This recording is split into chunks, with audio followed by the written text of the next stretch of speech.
Good evening dear students. ഇന്ന് നമ്മളുടെ സോഷ്യോളജിയുടെ ക്ലാസ്സാണ്. Chapter 28 major religions communities in India. Indian സമൂഹത്തിലെ പ്രധാന മതങ്ങൾ. ഇതിനകത്തുനിന്ന് ചോദിക്കുന്ന വൺ വേർഡുകൾ ഏതൊക്കെയാണെന്ന് നോക്കാം. First one, who founded Arya Samaj? Arya Samaj സ്ഥാപിച്ചത് ആരാണ്? ദയാനന്ദ സരസ്വതി. 1875 ദയാനന്ദ സരസ്വതിയാണ് ആര്യ സമാജം സ്ഥാപിച്ചത്. Second question, who founded Brahmo Samaj? ബ്രഹ്മസമാജം സ്ഥാപിച്ചത് ആരാണ്? ബ്രഹ്മസമാജം സ്ഥാപിച്ചത് രാജാറാം മോഹൻ റോയിയാണ്. 1825 അടുത്ത question, who was the 10th guru of Sikh? സിഖുകാരുടെ 10ാമത്തെ ഗുരു ആരാണ്? ഗുരു ഗോവിന്ദ് സിംഗ്. ഗുരു ഗോവിന്ദ് സിംഗ് ആണ് സിഖുകാരുടെ മതനേതാവ്. ഗുരു ഗോവിന്ദ് സിംഗ്. അടുത്ത question, what is the approximate population of Hindus in India? ഇന്ത്യയിൽ ഏകദേശം എത്ര ഹിന്ദുക്കളാണ് ഉള്ളത്? ഹിന്ദു മത ജനസംഖ്യ എന്തോരമാണ് ഉള്ളത്? 83%. ഇന്ത്യയിലെ ഹിന്ദു ജനസംഖ്യ എന്ന് പറയുന്നത് 83%. അടുത്ത ക്വസ്റ്റ്യൻ, വൺ വേർഡ് ക്വസ്റ്റ്യൻസ് ഇത്രയേ ഉള്ളൂ. അടുത്തത്, briefly explain the changes that took place in Hindu സമുദായത്തിൽ വന്ന പരിഷ്കാരങ്ങളെക്കുറിച്ച് ചുരുക്കി വിവരിക്കുക. ഹിന്ദു സമുദായത്തിൽ വന്ന പരിഷ്കാരങ്ങളെക്കുറിച്ച് ചുരുക്കി വിവരിക്കാം.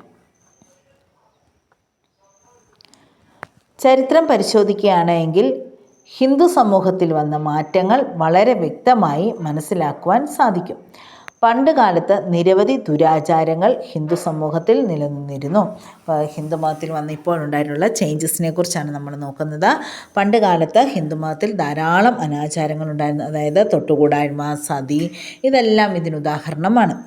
ഇത്തരം അനാചാരങ്ങൾക്കെതിരെയുള്ള വിമർശനങ്ങൾ ബ്രിട്ടീഷ് ഭരണകാലം മുതൽ ഉയർന്നു വന്നു. ഹിന്ദു സമുദായത്തിൽ നിലനിന്നിരുന്ന ഇത്തരം അനാചാരങ്ങൾക്കെതിരെ രാജാറാം മോഹൻ റോയുടെ നേതൃത്വത്തിൽ ശ്രമങ്ങൾ നടന്നു. അദ്ദേഹം 1828 സ്ഥാപിച്ച ആര്യ സമാജവും ഹിന്ദു സമൂഹത്തിൽ പരിഷ്കാരങ്ങൾ കൊണ്ടുവരുവാൻ ഒരു ഊർജം പകർന്നു. അപ്പോൾ അദ്ദേഹത്തിൻ്റെ ആര്യ സമാജം വളരെ നല്ല ഒരെണ്ണമായിരുന്നു. 1828 ആര്യ സമാജം സ്ഥാപിച്ചു. ഇത് എന്തിന് കാരണമായി? ആര്യ സമാജത്തിൻ്റെ സ്ഥാപനമാണെങ്കിലും ഹിന്ദു മതത്തിലെ ഒത്തിരിയേറെ അനാചാരങ്ങളൊക്കെ ഇല്ലാതാക്കാനായിട്ട് സാധിച്ചു. അദ്ദേഹത്തിൻ്റെ ഉപദേശം വേദങ്ങളിലേക്ക് മടങ്ങുക എന്നതായിരുന്നു ആര്യ സമാജത്തിൻ്റെ പ്രധാന ലക്ഷ്യം. എന്ന് വെച്ച് കഴിഞ്ഞാൽ എന്തായിരുന്നു? വേദങ്ങളിലേക്ക് മടങ്ങുക, ജനങ്ങളെ വേദങ്ങൾ പഠിപ്പിക്കുക എന്നുള്ളതായിരുന്നു. ഇത്തരം സാമൂഹ്യ പരിഷ്കരണ സംഘടനകളുടെ പ്രവർത്തന ഫലമായി മതേതരത്വം, സമത്വം തുടങ്ങിയ ആശയങ്ങൾക്ക് ഹിന്ദു സമൂഹത്തിൽ സ്വീകാര്യത ലഭിച്ചു. ഒത്തിരി പ്രധാനപ്പെട്ട കുറേ മത നേതാക്കന്മാർ വളർന്നു വന്നതോടുകൂടിയാണെങ്കിൽ അവർ സമൂഹത്തിൽ മതേതരത്വം, എല്ലാ മതങ്ങളെയും സ്നേഹിക്കുക എന്ന തത്വം പഠിപ്പിക്കുകയും സമത്വം, എല്ലാവരെയും തുല്യരായി കാണാനുള്ള ഒരു സമത്വം കൊണ്ടുവരികയൊക്കെ ചെയ്തു. ഇതൊക്കെയാണ് ഹിന്ദുമതത്തിൽ പിന്നീട് വന്ന മാറ്റങ്ങൾ. ആദ്യകാലത്ത് ഹിന്ദുമതത്തിൽ ഒത്തിരിയേറെ അനാചാരങ്ങളും ദുരാചാരങ്ങളും എല്ലാം നിലനിന്നിരുന്നു. അവിടുന്ന് പിന്നീട് പല നേതാക്കന്മാർ ഹിന്ദുമതത്തെ പവിത്രീകരിച്ചെടുക്കാൻ ശ്രമിച്ചതിൻ്റെ ഫലമായിട്ട് മതേതരത്വവും സമത്വവും പോലെയുള്ള ആശയങ്ങൾ വന്നു. വേദങ്ങളിലേക്ക് മടങ്ങിപ്പോവുക എന്നുള്ളതാണ് ആര്യ സമാജത്തിൻ്റെ സത്ത എന്ന് പറയുന്നത്. അടുത്ത question, briefly explain the central concept of Hinduism? Hindu മതത്തെക്കുറിച്ചുള്ള പ്രധാന ആശയങ്ങൾ ചുരുക്കി വിവരിക്കാം. ലോകത്തിലെ ഏറ്റവും പഴക്കം ചെന്ന മതമാണ് ഹിന്ദുമതം. ഇന്ത്യയെ ആക്രമിച്ച അറബികളാണ് ഹിന്ദു എന്ന പദം ഇതിന് കൊടുത്തിരിക്കുന്നത്. അപ്പോൾ അറബികളിൽ നിന്നുമാണ് ഈ ഹിന്ദുക്കൾക്ക് ഈ പേര് ലഭിച്ചത്, ഹിന്ദു എന്ന വാക്ക് ലഭിച്ചത്. വേദങ്ങൾ, ആരണ്യങ്ങൾ, ശ്രുതികൾ, ധർമ്മസൂത്രങ്ങൾ തുടങ്ങിയ നിരവധി വ്യത്യസ്ത സാഹിത്യ ഗ്രന്ഥങ്ങളിൽ നിന്നുള്ള ഉൽപ്പന്നമാണ് ഹിന്ദുമതം. വേദങ്ങളിൽ ഏറ്റവും പഴക്കം ചെന്നത് ഋഗ്വേദമാണ്. ഒരു യഥാർത്ഥ ഹിന്ദു തൻ്റെ ജീവിതത്തിൽ 4 കാര്യങ്ങൾ അനുഷ്ഠിക്കണമെന്നാണ് പറയുന്നത്. അവ ഇതാണ്: ധർമ്മം, അർത്ഥം, കാമം, മോക്ഷം. ഈ സങ്കല്പങ്ങളോട് ബന്ധപ്പെട്ടവയാണ് കർമ്മവും സംസാരവും. ആർക്കും തൻ്റെ കർമ്മം അനുസരിച്ച് മോക്ഷം പ്രാപിക്കാം. നല്ല പ്രവൃത്തി ചെയ്യുന്നവന് നല്ല ഫലം കിട്ടുമെന്നാണ് ഇവിടെ പറയുന്നത്. ആർക്കും തൻ്റെ കർമ്മം അനുസരിച്ച് മോക്ഷം പ്രാപിക്കാം. നല്ല പ്രവൃത്തികൾ ചെയ്താലേ മോക്ഷം ലഭിക്കുകയുള്ളൂ. പുനർജന്മത്തിൽ ഇവർക്ക് വിശ്വാസമുണ്ട്. ഓരോ മനുഷ്യനും ആത്മാവുണ്ടെന്നും അത് അനശ്വരമാണെന്നും ഹിന്ദുമതം വിശ്വസിക്കുന്നു. ഓരോ മനുഷ്യനും ആത്മാവുണ്ടെന്നും അത് അനശ്വരമാണെന്ന് ഹിന്ദുമതം വിശ്വസിക്കുന്നു. അതുപോലെ പുനർജന്മത്തിലെല്ലാം ഇവർക്ക് വിശ്വാസമുണ്ട്. ഒരുവൻ ഒരു പ്രത്യേക അവസ്ഥയിൽ ജനിക്കുന്നതും പുനർജീവിക്കുന്നതും അവൻ്റെ കർമ്മം അനുസരിച്ചായിരിക്കുമെന്ന് ഹിന്ദുക്കൾ വിശ്വസിക്കുന്നു. അടുത്ത question, what is the central belief of Islam? Give an account of the 5 pillars of Islam. Islam മതത്തിൻ്റെ പ്രധാന വിശ്വാസങ്ങൾ എന്തെല്ലാമാണ്? ഇസ്ലാം മതത്തിൻ്റെ 5 തൂണുകൾ, പില്ലേഴ്സ് എന്ന് വെച്ചാൽ തൂണുകൾ ഏതെല്ലാമാണ്? ഇസ്ലാം എന്ന വാക്കിൻ്റെ അർത്ഥം അള്ളാഹുവിൻ്റെ ഇച്ഛയ്ക്ക് വിധേയം എന്നാണ്. ഇസ്ലാം എന്ന വാക്കിൻ്റെ അർത്ഥം എന്താണ്? അള്ളാഹുവിൻ്റെ ഇച്ഛയ്ക്ക് വിധേയം എന്നാണ്. അള്ളാഹുവിൻ്റെ മൊഴികളാണ് ഖുർആൻ എന്ന് ഇസ്ലാം മതവിശ്വാസികൾ വിശ്വസിക്കുന്നു.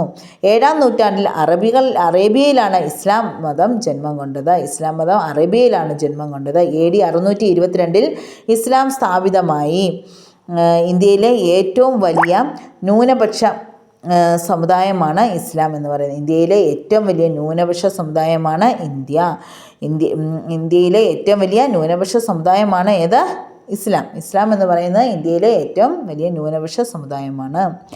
ഇന്ത്യയിലെ മുസ്ലിങ്ങളെ 2ആയിട്ട് തിരിച്ചിട്ടുണ്ട്, സുന്നികളെന്നും ഷിയാകളെന്നും. ഇനി എന്തൊക്കെയാണ് 5 പില്ലേഴ്സ്? ഇവരുടെ 5 തൂണുകൾ ഏതൊക്കെയാണ്? ഇസ്ലാം മതത്തിൻ്റെ 5 തൂണുകൾ: അള്ളാഹു അല്ലാതെ മറ്റൊരു ദൈവമില്ല, മുഹമ്മദ് നബിയാണ് പ്രവാചകൻ, ദിവസം 5 പ്രാവശ്യം നിസ്കരിക്കണം, പാവങ്ങൾക്ക് ദാനം നൽകണം, റംസാൻ മാസങ്ങളിൽ നിരാഹാരം അനുഷ്ഠിക്കണം, ജീവിതത്തിൽ 1 പ്രാവശ്യം മക്കയിലേക്ക് പോകണം. ഇതാണ് ഇവരുടെ 5 പില്ലേഴ്സ്, 5 തൂണുകൾ. Describe the role of Christian missionaries towards the traditional social order.